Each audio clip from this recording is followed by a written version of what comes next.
Welcome viewer, I am Murugan S. This video tutorial describes, you cannot connect to file share, this share requires the obsolete SMB1 protocol fix.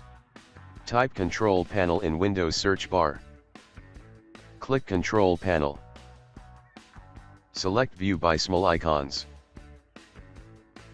Click Programs and Features. Click Turn Windows features on or off.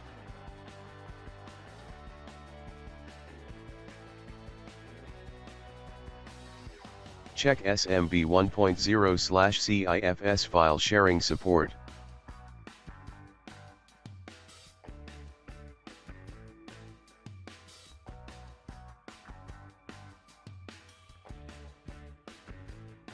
Click OK.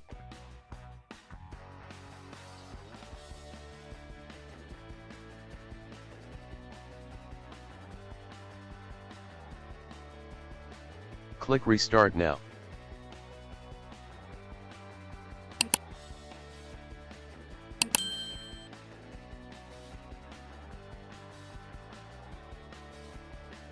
I hope this video tutorial helps to you.